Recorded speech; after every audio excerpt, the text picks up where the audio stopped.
أسماء بنت يزيد رضي الله عنها مركي إن أنت إذا أي دستي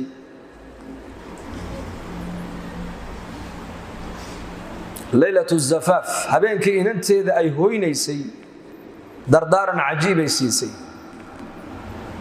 waxay ku tiri cushkii raayad ku jirtay waad ka baxday ku tiri yani cushku waa aqalka shimbirta xush buulkii raayad ku jirtay waad ka baxday ku tiri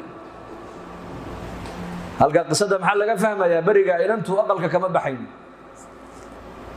inta aynan qaan gaadhin way khidmaynaysay dibadday u baxayso loo diranayay laakiin mar hadday inantu qaan gaadhay baaluqdo albaabka kama baxayn inay hooyadeedii dibadda wixii looga baahan yahay aabaheedii iyo hooyadeedii iyo walaalkeed baa u soo qaadi jiray u soo adeegi jiray iyadoo aqalka kama baxayn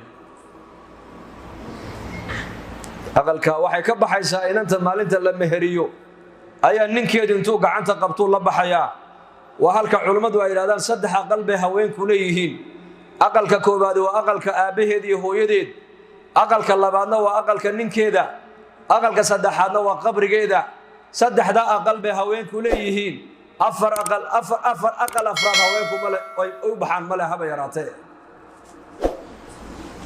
haweenkeena suuqa jooga sax maaha raggu inay suuqa joogaan weeyaan raggu suuqa waa inay ka adeegaan hooyada iyo inantu waa inay aqalada fadhiyaan maxaa yeelay haweenku way jilicsan yihiin in dibadda iyaka loo ogolaado maahina waa in la ilaaliyo aqalka lagu ilaaliyo oo aqalka lagu dhex xanaaneeyo oo adeega dibadda ragga ayaa iska leh haweenku adeega aqalka dhexdiisay leeyihiin iyaku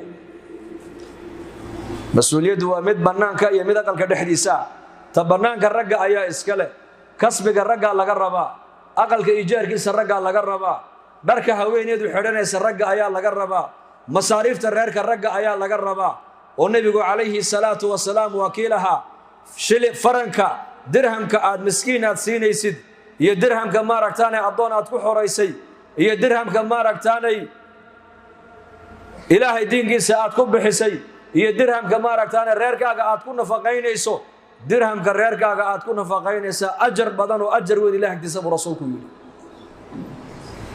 waa fadaa'il nabiga noo sheegay sallallahu alayhi wasallam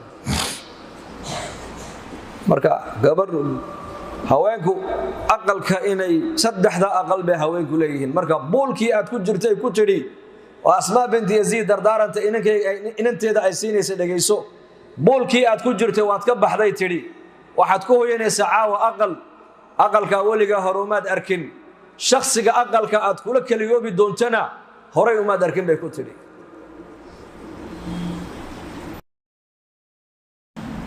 shakhsiga aqalka caawa aad kula kaliyoobi doonto arooska la kaliyoobaysaa waxay tiri ninkaadaas haddeetoo la mas'uuliyaddii isagaa la wareegee laakiin waxay ku tiri indhihiisa ilaali waxay ku tiri indhihiisa ilaali oo sankiisa ilaali oo dhegtiisa ilaali dhul u noqo cir buu kuu noqoni hooyo u noqo aabbuu kuu noqoni walaashii oo kale u noqo walaalkaayoo kale kuu noqonaya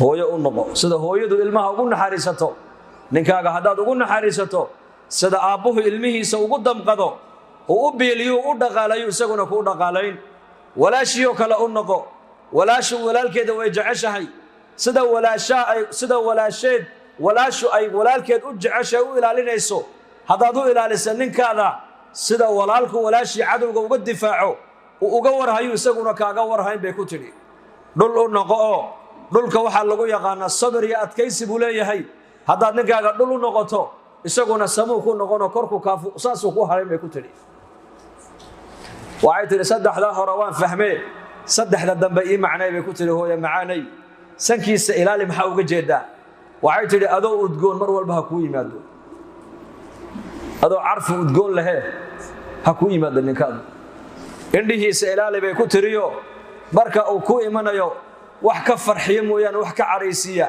yuunan ka arkin bay ku tiri dar qurux badan ha kuugu yimaado akhlaaq wanaagsan ha kuugu yimaado dhaqan wanaagsan ha kuugu yimaado hadal wanaagsan ha kuugu yimaado dabeecad wanaagsan ha kuugu yimaado aqal wanaagsan oo nadiifa ninkaagu ha kuugu yimaado waxay tiri dhegtiisa ilaali maxaad uga jeedaa hadal xun weliga ninkaadu inuu kaa maqlin قالوا فرسوا واتا جامعتهم aqalku waa jaamicad, hooyadu waa murabbiyad, hooyadu mar waa mucallimad, hooyadu mar waa warshad, hooyadu mar waa murdica oo naaska ilmaha nuujinaysa. hooyadu 20 ubada intay dhex fadhiisato ayay mid walba raali gelin. sifada raggu ma leh, laakiin haweenka sifada iska leh. raggu ilmo kaliya ma hayn karaan, laakiin waxay hayn karaan mataqana haweenku 20 ubaday haweenaydu intay dhex fadhiisato ka bukana dawadaysiin, ka gaajoonaya cunadaysiin, ka dharka u baahan dharkay ka badili, ka isku kaadsha kaadida ka biini, maca dalika haddana odaygeegiyo hurdana quraac iyo biyaha iyo shaahay u diyaarin. iyadoo sooman walibana ay intaasoo dhan maalintii qada u karin. waa yar daadii lagu soomay iyo kuma gaadhin. waa 2 jir, waa 3 jir, waa 4 jir, waa 5 jir, waa 7 jir, waa 8 jir. mid walba quraacii bay siinaysaa, qadadii bay siinaysaa. odaygu laga yaabaa maalintii inuu saacada ka seexdo marka uu sooman yahay, haddana 10 kale oo afurayso aqalka ku afuri doonta. cashadoodii iyo afurkoogii iyo biyahoogii iyo shaahoogii iyo cuntadoodii bay haddana hooyadu diyaarinaysaa. sifada raggu ma yeelan karaan, hooyada uunbaa leh. khilaafadii cumar bnu khadaab radiyallaahu canhu ayaa nin bay xaaskiisu hadal adag ay ku tidhi. deedna ninkii baa yidhi cumar bnu khadaab, haweenaydan wixii laga yeeli lahaa ka talageli oo kala tasho. deedna markaasuu u yimid cumar bnu khadaabo isaga laftigiisii aqalka dhexdeeda lagu haysto la canaananayo. markaasuu ninkii bannaanku ka maqlay cumar oo laftigiisa la haystaba. wuxuu yidhi adiga hadalkii lagu lahaa waaba fududaaye, hadalka cumar lagu leeyahay culayskiisa baleeg buu yidhi. cumar bay balaaya haysataaye ta adiga ku haysataaba la qaato yidhi, ta cumar haysata waaba culays batiisu. aayar buu iska noqday baa la yidhi ninkii.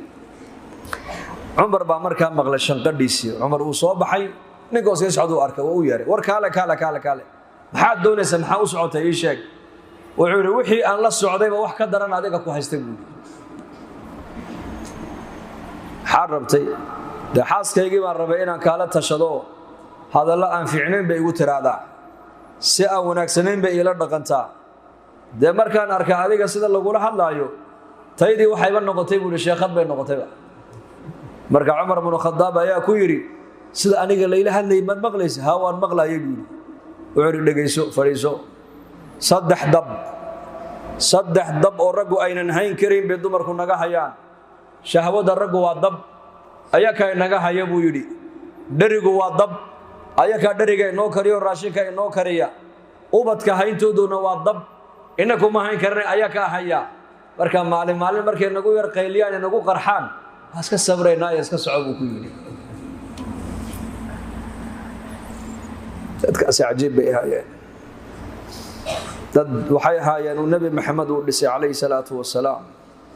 asmaa binta abi bakr sidiiq radia allaahu canhum, ayaday hooyadeed aabbaheed dhammaan raalli allaha ka wada noqdee ayaa u timid aabbaheed abi bakr sidiiq radia allaahu canhu. waxay ka ashkatoonaysaa ninkeeda zubayr bnu cawaam. zubayr bnu cawaam waa nebiga inaabtigii weeyaan, waana 10kii jannada loo bishaareeyey nin ka mida weeyaan. markaabay tihi aabba zubayr ha layga furo oo ninkaa ha layga fasaxo, waayo waxay tihi uu idilaa. marka labaadna waxay tihi xagga gacantana waa ku adag yahay waxbixinta oo masaariif igu filan ima siiye bay tiro, dharna iima iibiyo, dharka igu dulgogo-ay arag bay ku tidhi. marka abibakr sidiiq sidaasuu eegay inantiisii asmaa, lama ooyin, kama nixin. wuxuu ku yidhi aabba zubayr ma taqaanaa cidda uu yahay? waa nebi maxamed calayhi salaatu wasalaam, inaabtigii weeyaan, waana 10kii jannada loo bishaareeyey nin ka mide. aabba ninkani janno u socdaa ee jannada ha la gashide, iskaga samir buu yidhi, nolosha adduunyadu an yaroo koobane. wax dhis, dadkaas waxbay dhisayeen. dadka zamankeenna ka warrama, sida wax loo dhiso iyo sida wax loo dumiyo midkee soomaalidu taqaanaa? sida wax loo dumiyo xariifiye ku nahay. sida wax loo dumiyo. raggoogiiyo haweenkoogu waxay ahaayeen dad wax dhisay ahaayeen, dad wax dumiya ma ahayn.